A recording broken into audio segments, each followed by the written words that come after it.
구독. 안녕하세요. 오독오독의 수련입니다. 지난번 방송에서는 귀멸의 칼날 시리즈의 전반적인 스토리와 함께 영화 귀멸의 칼날 무한성편 제1장 아카자제르에서 시노부와 도우마의 1차전 제니츠와 카이가쿠 전투를 집중해서 다루었습니다. 이번 에피소드에서는 탄지로, 기우와 아카자 전투, 그리고 감상과 소비의 방식을 두고 말씀드려보겠습니다. 지난 작품 소개에서 9월 7일 공개된 데이터를 기준으로 영화 귀멸의 칼날 무한성편 제1장 아카자제레가 일본 내 영화 흥행 수익 3위라고 안내드렸습니다. 그리고 9월 15일 공개된 데이터를 기준으로 관객은 2,300만 이상, 흥행 수익은 330억엔을 기록하며 316억엔으로 2위에 있던 센과 치히로의 행방불명을 추월했다고 하네요.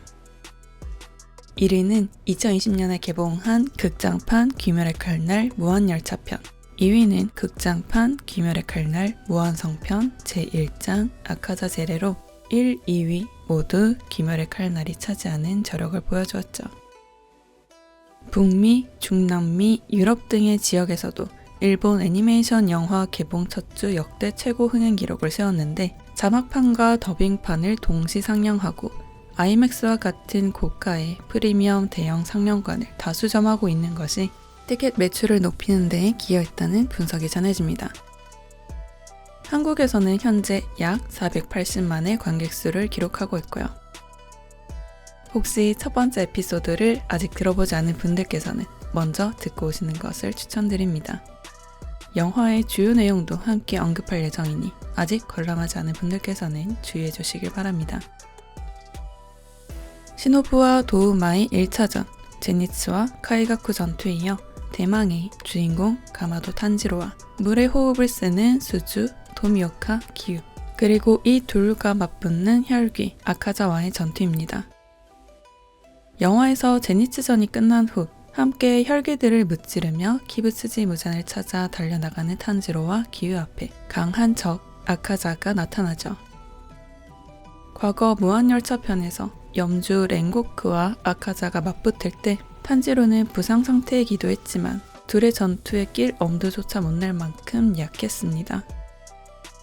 이후 동료들과 여러 전투를 거치고 귀살대 합동 강화 훈련도 받은 뒤 다시 아카자를 마주했을 때 탄지로는 순식간에 아카자의 몸을 칼로 벨 만큼 다듬어진 움직임을 보여줍니다.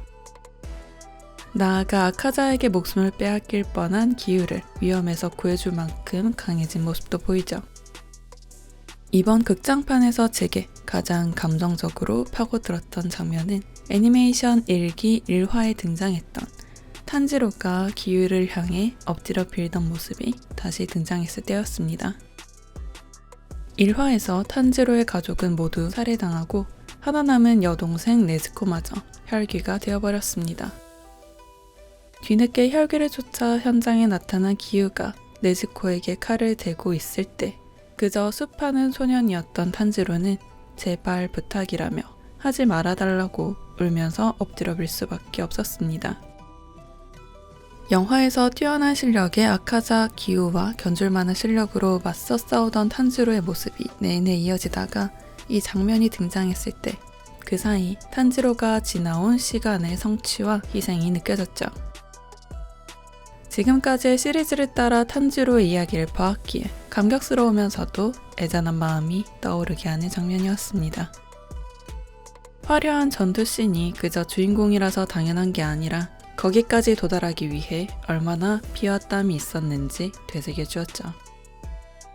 그렇기에 제게는 이 짧은 장면이 영화에서 가장 마음을 흔드는 부분으로 와닿았습니다. 탄지로의 손바닥은 언제나 너덜너덜한 모양입니다. 애니메이션 1기에 등장하는 늠욕의 편에서 탄지로가 지켜줬던 남성은 탄지로의 손을 보며 다음과 같이 생각합니다. 엉망이 된 손, 단련해서 단단히 두꺼워진 그 손은 소년의 손이 아니었다. 탄지로가 숫장수에서 귀살대 대원이 되는 사이 얼마나 철저하게 단련했는지 알 수 있는 대목이었죠. 1화에서 엎드려 울면서 여동생의 목숨을 구걸하던 탄지로에게 기유는 분개하며 생사 여탈권을 타인의 손에 쥐어주지 마 라고 꾸짖었습니다.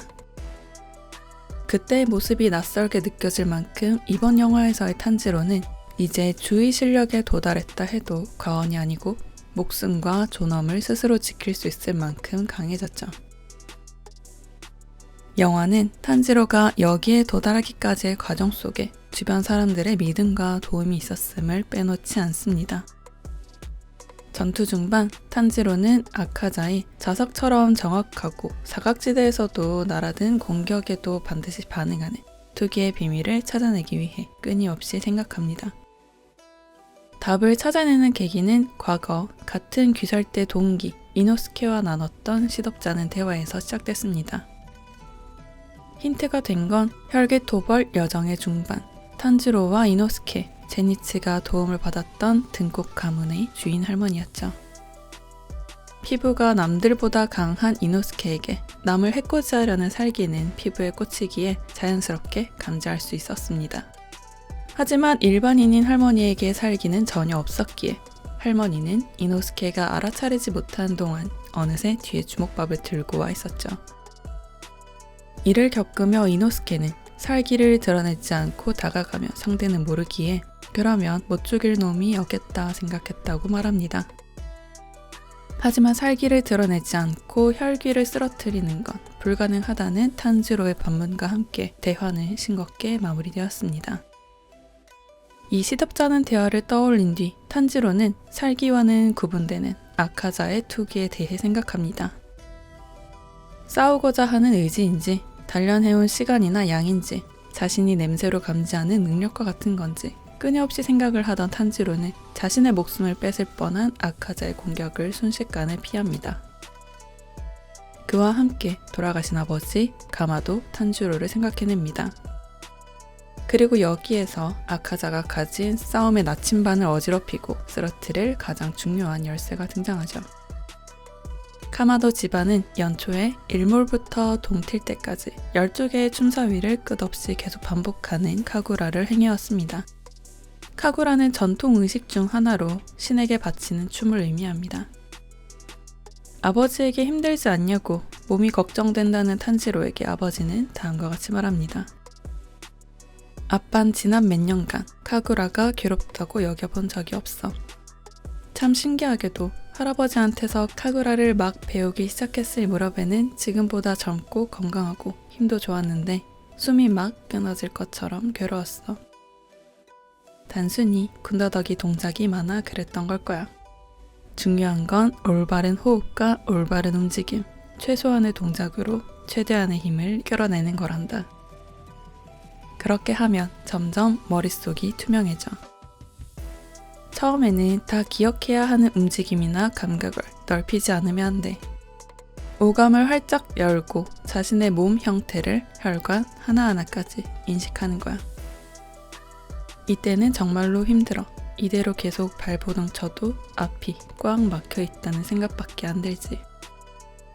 많은 것들을 다 외우고 흡수한 후에는 불필요한 것들을 깎아내는 거야. 그 동작에 필요한 것만 남겨두고 닫는 거지. 사람은 무언가를 자세히 들으려 할 때 눈을 감잖아. 그런 식으로 그 순간 가장 필요한 걸 골라 선택하는 거야. 그러다 보면 결국 온몸의 혈관과 근육을 열고 닫는 걸 눈을 깜빡이듯 빠르고 쉽고 간단하게 할 수 있게 돼. 그때 광명이 비추고 길이 펼쳐져. 머릿속이 투명해지면 내비치는 세계가 보이기 시작해. 근데 이건 힘이 닿는 한 발버둥 치고 괴로워했기에 비로소 도달한 영역이야. 이 말의 탄지로는 나도 거기에 갈 수 있을까 하고 물어보고 아버지는 미소와 함께 탄지로의 머리를 쓰다듬어주며 부단히 계속 노력하면 된다고 답하며 대화는 끝납니다. 이 부분이 귀멸의 칼날 후반에 등장하는 가장 중요한 요소인 내비치는 세계를 알려주고 있죠. 아카자와의 전투 중에 탄지로의 성장을 이끌어내기까지 합니다. 저는 근력운동에 빠져있을 때 만화에서 이 내용을 처음 보고 깊게 와닿았던 기억이 납니다. 운동이 생각만큼 잘 안 되고 성장이라곤 멀게만 느껴져 고민이 많던 때에 마치 해결책을 건네는 듯한 기분마저 들게 하는 말이었죠. 정보의 홍수 속에 지식들은 섞이고 자세, 호흡, 자극 등 신경 쓸 건 많았습니다. 이걸 집중하면 다른 게 흐트러지고 꾸준히 한다곤 하는데 전보다 별로 나아진 것 같지도 않은 나날이었죠. 할 줄 안다 해서 그치는 게 아니라 잘한다로 넘어가고 싶은데 답이 안 보이던 때에 만화 속 이 말이 위로와 더불어 유용한 충고처럼 다가왔습니다. 일반인인지라 작품에서처럼 내비치는 세계에 도달할 순 없지만 하고자 하는 하나에만 집중하며 신경을 분산시키는 다른 감각을 닫을 때 전과 비교해 군더더기가 적어지는 듯한 느낌이 뭔지 알 것 같았습니다. 비단 운동뿐만이 아니라 외국어를 공부할 때도 악기를 연습할 때도 하물며 집 청소를 할 때도 적용할 수 있는 이치였죠. 여기에서 중요하게 전제로 삼아야 할 건 많은 것들을 외우고 흡수한 후 라는 말과 힘이 닿는 한 발버둥치고 괴로워했기에 비로소 도달한 영역이라는 말입니다. 포기하지 않고 계속해서 생각하며 부단히 노력할 때 중간에 헤맬 수는 있더라도 도달하고자 하는 곳에는 분명 가까워질 수 있습니다. 소년 만화 속 인간 창가가 그동안 끊임없이 등장했음에도 여전히 생명력이 있고 많은 독자들에게 와닿을 수 있는 건 이처럼 현실에 발을 딛고 사는 이들의 마음을 건드리기 때문이라고 생각합니다. 전투 같은 나날 속 어제의 나와도 싸우며 더 나은 내가 되고자 하는 개인들에게 기멸의 칼날에 이러한 메시지는 가닿기 때문에 이 작품이 이만큼 많은 지지를 얻을 수 있었겠죠. 이후 탄지로는 아버지가 민가에 내려온 식인곰을 어떤 공포나 살기도 없이 단순한 동작으로 도끼를 2번 휘둘러 곰의 목을 내리쳤던 일도 떠올립니다. 이어 아버지의 다음과 같은 말이 떠오르죠. 절대로 포기하지 마라. 계속해서 생각해라. 그 어떤 벽도 언젠가는 깨부수겠다는 부단한 노력으로. 아까 탄지로의 몸을 향해 빨려들 듯 날아든 아카자의 일격은 분명 탄지로의 목숨을 빼앗을 만한 공격이었고 기유마저도 그때는 도와줄 수 없었습니다. 그런데 그 순간의 탄지로에게 이상하게도 공격을 피하는 건 무리일지도 모른다는 생각은 들지 않았습니다. 아버지가 말한 내비치는 세계에 들어간 탄지로는 아카자의 몸이 투명하게 비쳐 보였죠. 그리고 오로지 회피에만 집중하며 다른 감각은 닫았습니다. 그러자 탄지로는 전에 없을 만큼 몸이 빠르게 움직이고 동작 예측과 공격 회피 속도 또한 현격히 상승했죠. 상대방의 폐의 움직임, 혈관의 흐름과 수축이 투명하게 들여다 보이고 자신의 근육 수축도 보다 빠르고 선명하게 알 수 있었습니다. 탄지로는 아마도 아카자가 탐지하고 있을 투기를 닫아놓은 상태로 목을 노릴 수 있을지도 모른다는 생각에 이릅니다.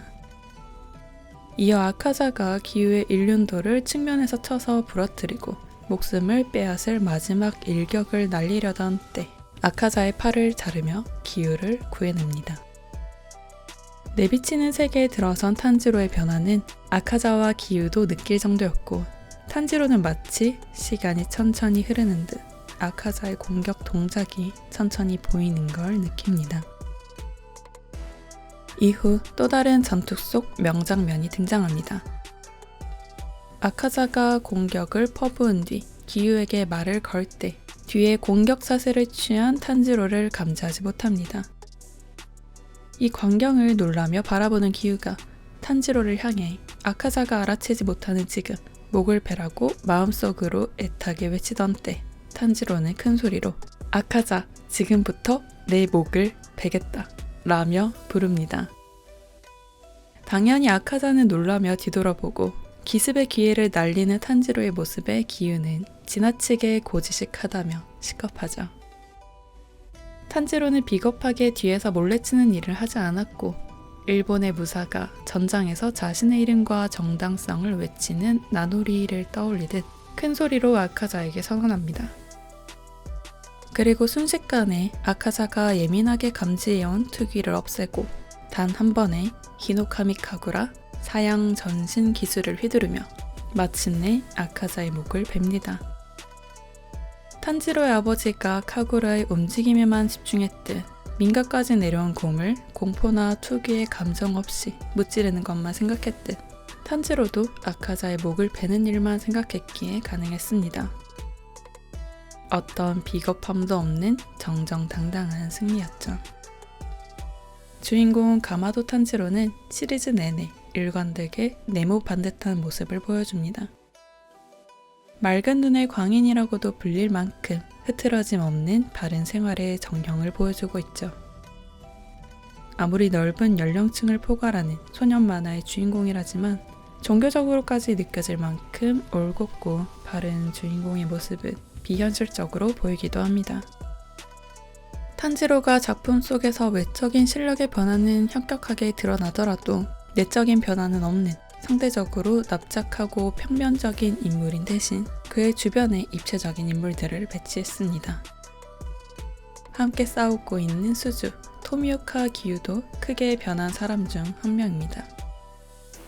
작품 속에서 등장하는 중요한 설정 중 반점이 있습니다.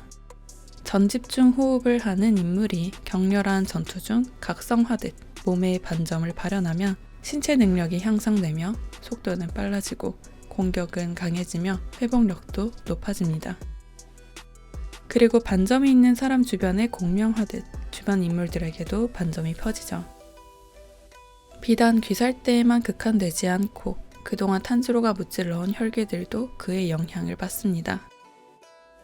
혈기들은 모두 인간이었다가 무잔에 의해 혈기가 된 이들이기에 탄지로와 전투 후 그의 따뜻한 심성에 감화되어 인간의 마음과 기억을 되찾으며 소멸하는 모습이 등장합니다.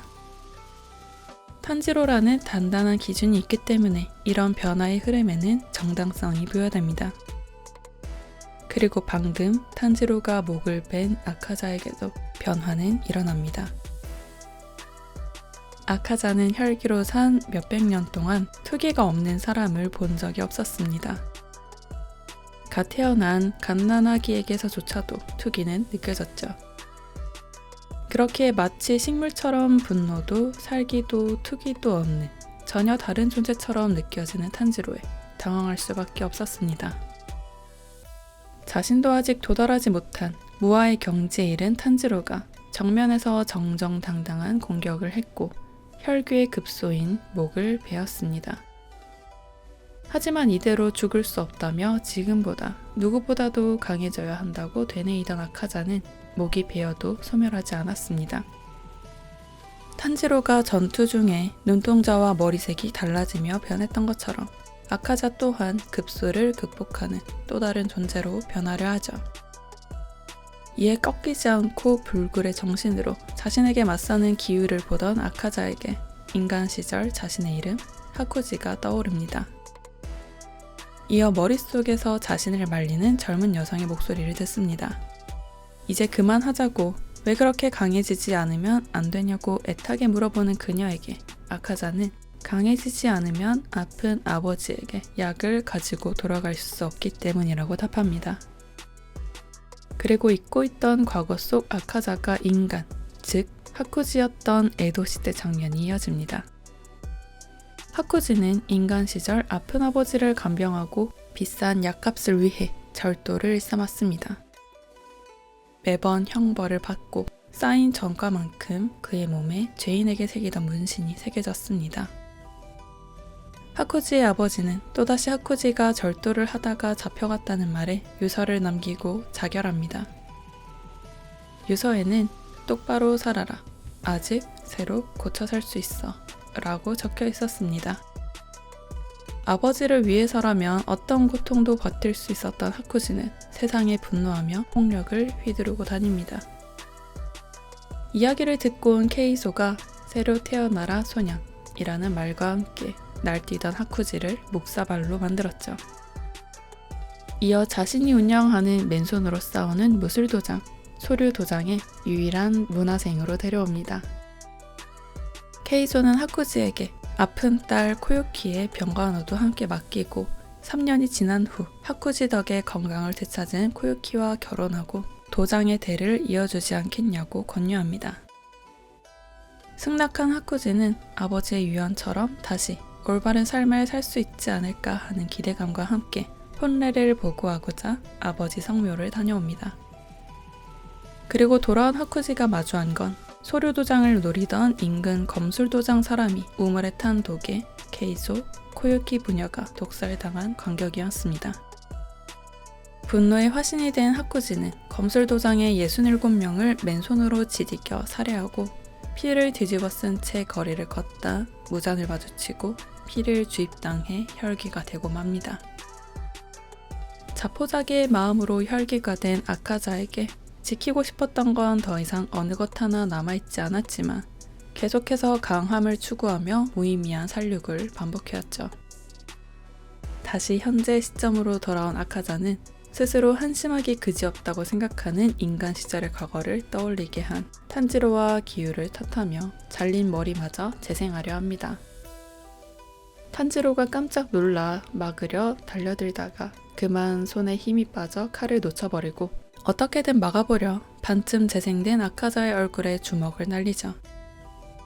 그 순간 아카자에게 케이조의 주먹에 얻어맞았던 기억이 겹쳐지며 그에게 들었던 새로 태어나라 소년이라는 말을 떠올립니다. 그리고 가장 죽이고 싶었던 존재를 깨닫죠. 바로 참을성이 부족하고 사범의 소중한 소류 도장을 피로 물들이고 아버지의 유언을 지키지 못한 바로 자신이었습니다. 자신이 그렇게 혐오하고 추악하다고 여긴 약자는 자신의 모습이었죠. 이를 떠올리게 해준 탄지로의 감사의 마음을 담은 미소를 살짝 지은 아카자는 그렇게 무한열차편에서 렌고쿠의 목숨을 빼앗은 멸식 기술을 자기 자신의 몸에 때려 넣습니다. 강화매의 집착도 높고 몸의 재생도 하지 않으며 저 세상에 있는 코유키의 품에 안겨 지켜주지 못해서 미안하다는 말을 외치며 아카자에서 하쿠지로 돌아온 그는 스스로 소멸하며 전투는 끝납니다. 아카자의 모습이나 행동은 과거를 거슬러 올라가 보면 모두 이유가 보입니다.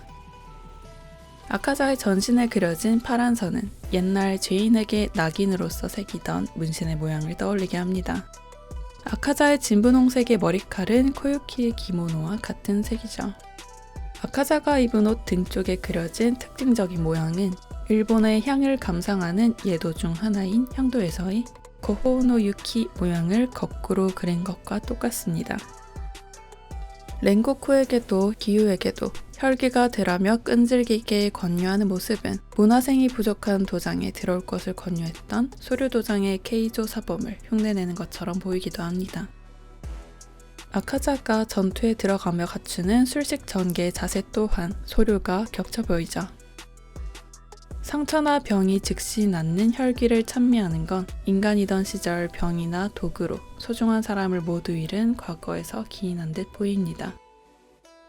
술식 전개할 때 나타나는 인장은 눈의 결정 모양인데 이는 코유키가 하고 다니던 머리 장식 모양과 같고요. 아카자가 펼치는 기술의 이름은 불꽃의 종류에서 따왔는데 이는 불꽃 아래에서 코유키와 미래를 약속한 과거와 연결되죠. 아카자의 기술 중 파괴살, 나서는 눈에 보이지 않는 공격도 감지하는데 이러한 효과는 자신의 눈이 닿지 않는 곳에 소중한 사람을 2번이나 잃은 과거를 떠올리게 합니다. 찌를 허점이 없는 신체 능력 강화 계열의 혈기술에서는 소중한 사람을 독살한 이들을 중후하는 마음이 비쳐 보이죠. 강화매의 집착은 아버지에게 약을 가져다 주기 위해 어느 날 맹세했던 약속과 연결되며 약자의 혐오는 소중한 사람을 지키지 못한 자기의 혐오 또는 정정당당하게 싸우지 않은 이들에 대한 증오와 같습니다. 아카자가 무한열차편에서 햇빛을 피해 도망갈 때 탄지로에게서 들은 비겁자라는 말이 특히 아카자의 비위를 거스른 것, 정정당당히 싸우지 않고 독을 푼 이들에 의해 케이조와 코유키를 잃었기 때문이었습니다. 아카자만의 공간을 가지지 않는 것은 돌아갈 집을 잃은 모습이며 말하는 걸 좋아하는 모습은 하잘것 없고 시시한 대화로 코유키를 구한 경험이 있기 때문이라고 연결할 수 있죠. 이렇듯 지금의 아카자로서의 모습의 바탕에는 하쿠지라는 인간의 기억이 깔려 있습니다. 저는 이 영화에서 회상이 많다는 건 작품의 특징일 뿐이지 단점이 될 정도는 아니라고 생각합니다. 작품의 배경이 된 무한성은 내적으로는 무한히 확장하고 시시각각 모양을 바꾸지만 혈기와 기살대와의 대립 바깥에 있는 세상과는 명확하게 구분되는 닫힌 세계입니다. 지금 이대로라면 작품 안에서 새로운 이야기가 생길 수 없고 인물의 성장 또한 이끌어낼 수 없죠. 다음 이야기로 나아가고 인물들의 변화를 이끌어낼 실마리를 각각의 과거에서 찾았다는 점이 인상 깊은 장치였습니다. 아카자와의 전투가 담긴 만화 18권, 그리고 아카자의 과거가 등장하는 154화의 제목은 회고 강습입니다. 회고는 지나간 일을 돌이켜 생각하는 것이고, 강습은 적의 저항이나 자신이 다칠 위협에도 상관하지 않고 맹렬한 기세로 공격을 퍼붓는 걸 뜻하죠. 아카자가 하쿠지이던 과거의 시절을 떠올린 뒤 가장 원망했던 자신에게 멸식을 날린 모습을 요약하는 듯한 제목입니다. 하나의 영화가 있을 때 관객들 각자가 기대하는 바는 당연히 다를 거라 생각합니다. 화려한 전투씬, 비일상적인 드라마, 극장에서만 체험할 수 있는 음향, 베테랑 성우들의 연기, 좋아하는 캐릭터의 움직이는 모습 등 다양한 기대가 있을 수 있겠죠. 누군가에겐 단순히 2시간 반의 러닝타임을 알차게 채우는 흥미 중심의 영화일 수 있고, 인생 및 사회와 연결되는 큰 의미를 지닌 작품으로 다가올 수도 있는 등 모두의 감상 방식에 틀린 것은 없습니다. 다만 본인이 느낀 바를 근거로 작품에 대한 평가를 고정하고 그 외에는 틀린 평가로 규정하려는 시도는 지양하는 게 바람직하다고 생각합니다. 다양한 해석의 가능성을 열어두지 않고 정답과 오답을 정하려는 순간 작품은 자기가 하고 싶은 말을 선전하기 위해 사용하는 도구에 불과해지게 됩니다. 단일한 메시지를 오류 없이 정확하게 전달하는 매체는 영화가 아닌 프로파간다 혹은 광고죠. 귀멸의 칼날에서 최종 국면의 시작을 무한성으로 설정하는 모습에서 이 작품이 취하려는 태도가 보였습니다. 실제하는 현실 속 갈등에 대해 고민을 던지거나 비판하기보다는 가족, 연대, 존엄, 사랑과 같이 반론의 여지 없는 가치에 집중하는 작품이라고요. 작품 안에서 이런 가치들은 부조리한 사회가 아닌 명확한 악으로 그려지는 기부츠지 무전이라는 단일한 악에 의해서 위협받습니다. 작품 내에서 비중 있게 그려지는 혈기들도 사실은 나쁘기만 한 인물이라기보단 사연 있는 과거가 있음이 그려지고요. 등장하는 인물들은 많고 내적으로 깊은 이야기를 담고 있기도 하지만 갈등 구조와 가치의 구분은 단순하고 명확한 편입니다. 외부의 새로운 인물이나 사회 요소가 개입되지 않고 닫힌 세계 안에서 갈등을 해결하기 위해 과거로 확장한다는 방향을 선택한 점이 마치 무한성이라는 공간과 비슷하게 느껴졌습니다. 영화는 원작을 충실히 반영했습니다. 원작 속 전투씬과 인물들의 감정 표현은 독자들의 상상 이상으로 높은 해상도와 최고의 퀄리티로 재현되었고 새로운 해석이나 오리지널 내용이 추가된 건 없습니다. 이 영화에 대해 이야기할 때 제작사인 유포테이블이나 원작자인 고토게 코요하루를 언급하는 건 쉽게 볼 수 있지만 감독인 소토자키 하루오의 이름을 언급하는 사람은 거의 없는 것도 이와 연결되어 특징적인 부분이죠. 소토자키 감독은 극장판 무한열차편의 감독도 맡았기에 역대 일본 내 영화 흥행 1위를 차지한 감독임에도 그의 이름을 기억하며 이 영화를 보는 관객은 아직까지 제 경험 내에서는 보지 못했습니다. 작품을 볼 때 단순히 스토리만 알기 위해서라면 원작만 봐도 충분하고 극단적으론 요약 유튜브 영상을 보거나 위키페이지를 읽고 말 수도 있겠죠. 하지만 기록적으로 많은 관객들이 굳이 극장까지 비용을 지불해가며 보러 가는 이유는 음향과 영상, 연기 등등이 종합된 요소를 체험하는 감각이 남다르기 때문일 것입니다. 같은 영화를 수차례 반복해서 보는 관객이 이 영화에 많은 이유 또한 설명될 수 있고요. 원작이 있는 작품을 새로운 미디어 매체로 만들어낼 때 재현에 충실할지 새로운 해석을 더할지는 선택의 영역입니다. 그래서 재현의 충실도만으로 어느 것이 더 낫다고 가치 판단을 하기에는 어렵다고 생각합니다. 모든 작품이 무게감을 지니고 사회적인 의미의 메시지를 던져야 한다고 생각하는 건 욕심이고요. 어떤 영화는 극장에서 관람하는 체험만으로도 충분한 의미를 가질 수 있음을 이번 영화가 결과로 증명했습니다. 영화를 빨리 감기로 보는 사람들이라는 책 속 내용을 잠시 소개드리겠습니다. 요즘에는 자신이 기쁜지 슬픈지, 지금 어떤 상황에 놓여 있는지를 배우가 대사로 일일이 설명하려는 작품이 많다. 연출을 보고 읽어낼 필요가 없어진 셈이다. TV 애니메이션 귀멸의 칼날 제1회 주인공 가마도 탄지로가 눈 속을 달리면서 숨이 차다, 얼어있던 공기 때문에 배가 아프다 라고 말한다. 눈이 쏟아지는 가운데 절벽에서 낙하하고는 눈 덕분에 살았군 이라고 한다. 굳이 이런 대사가 필요할까? 말로 설명하지 않아도 애니메이션 연출과 성우의 숨결이 느껴지는 연기만으로도 충분히 상황을 알 수 있는데 말이다. 원작을 그대로 살린 대사이기는 하지만 흑백 만화와 컬러로 움직이는 애니메이션은 정보량이 완전히 다르다. 만화에서는 한 장의 그림으로 전달하지 못하는 정보를 독백으로 보충할 수 있지만 애니메이션에서도 그 보충 정보가 꼭 필요한 것은 아니다. 이 내용을 읽으며 처음 귀멸의 칼날 애니메이션을 보면서 느꼈던 낯선 감각이 이해되었습니다. 그동안 인물의 표정이나 행동, 특정 기로에서 결정하는 선택을 보며 인물이 어떤 사람인지 판단하고 전투 국면이나 인물들과의 관계, 배경 등을 보며 이야기를 따라 나갔다면 귀멸의 칼날은 친절하고도 자세하게 인물들이 직접 대부분의 것들을 설명해주고 있었기 때문이었죠. 책에서는 앞에 언급한 내용 다음 제작자 측의 과잉 친절로 설명이 과도한 작품이 세상에 넘쳐나서 시청자의 이해력이 하향 평준화된 것은 아닐까라는 질문을 덧붙입니다. 아무리 그래도 개인적으로 제작사에서 소위 과하게 친절한 작품을 만들어서 시청자들의 이해력이 떨어졌다거나 시청자들의 이해력이 떨어져서 과하게 친절한 작품이 나왔다거나 하는 관계는 아니라고 생각합니다. 봐야 할 작품들이 쏟아지는 현재 복잡한 설정과 많은 인물들이 등장하는 작품으로서 선택하는 최선의 방향이라고 느꼈기에 설명이 자세하다는 것 또한 하나의 특징이지 단점으로 꼽을 정도일까 싶었죠. 어차피 아무리 배경과 인물을 자세하게 설명한다고 하더라도 오해할 사람은 오해하고 완전히 새로운 해석을 내놓을 사람은 내놓기 때문이죠. 마지막으로 인상 깊었던 도미오카 기유 역의 성우 사쿠라이 타카히로의 인터뷰 내용을 간단히 소개드리며 마무리해보겠습니다.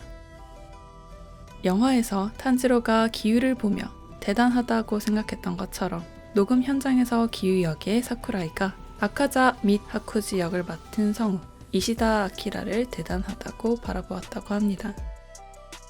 성우로서 대단하다고 느낀 건 빼기를 대단히 잘한다는 점이었다고 하네요.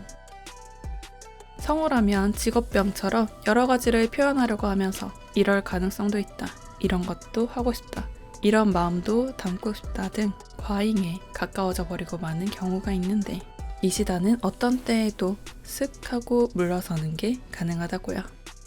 그런 이시다의 모습을 보면 그 캐릭터를 뒤쫓아가고 싶어진다고 합니다. 또 다른 인터뷰에서 토미오카 기유를 연기하며 가장 어려웠던 점이 뭐였냐는 질문에 무한열차 편 마지막이야 기유가 등장하는데 아카자와 염주 렌고쿠 전투의 결과를 전해 듣곤 그런가 일본어로는 소까라고 짧게만 말한 장면을 꼽았습니다. 그렇게 짧은 길이의 대사라면 감정을 어떻게 담아 넣어 표현할지 매우 어렵다고요. 시리즈 전반에 걸쳐 정보도 얼마 없고 말도 거의 없어서 다른 주들에게 오해와 미움을 사기까지 하는 기유가 이번 극장판 직전에 공개된 애니메이션 시리즈인 합동 주 훈련편에 이르러서야 과거가 밝혀집니다. 이번 극장판에서는 그의 말과 생각을 많이 들을 수 있게 되어 이제서야 토미오카 기유라는 인물에 대한 베일이 벗겨지는 느낌도 들죠. 풍주 시나즈가와 사네미 역의 동료 성우 세키 토모카즈가 한 화에서 멋진 대사는 하나면 충분하다고 했단 얘기도 인터뷰에서 기억에 남는 말이었습니다. 모든 대사에 의미가 있다고 생각하는 방식이 있다면 인간이라면 일상 속 회화 모두에 의미를 담아 말하지 않는다고 생각하는 방식이 있다고 합니다. 그렇기에 작품을 대할 때 의미 있게 만들고 싶다는 마음이 들더라도 세키가 말한 하나만 좋아도 충분해 라는 말이 어깨에 힘을 빼게 해 대단히 멋있다고 생각했다고 하네요. 저도 귀멸의 칼날에서 중간에 유머스러운 장면이 들어가서 힘을 빼는 구간이 있고 숨도 못 쉴 만큼 몰아치는 전투 장면이 적절히 섞여 있어 좋았습니다. 종종 일상에서 무료할 때는 나비저택에서 재활하거나 합동훈련할 때 느슨한 분위기의 부분만 일부러 찾아볼 때도 있었죠. 화려한 전투씬이나 심지어 누가 죽기까지 하는 장면은 일상에선 부담스럽고 마음 무거워져서 가볍게는 못 보니까요. 이렇게 중간중간 잔잔하거나 가벼운 분위기의 장면이 있기에 전투씬이 더욱 화려하게 부각될 수 있다고 생각합니다. 만약 작품 내내 혈기에 대한 복수심을 태우는 인간과 혈기 간의 살벌한 전투만 그려졌으면 너무 무겁게 느껴져서 목매일 것 같이 답답했겠죠. 모든 작품과 대사의 의미를 꽉꽉 채우는 게 좋은 것만은 아니라고 느낍니다.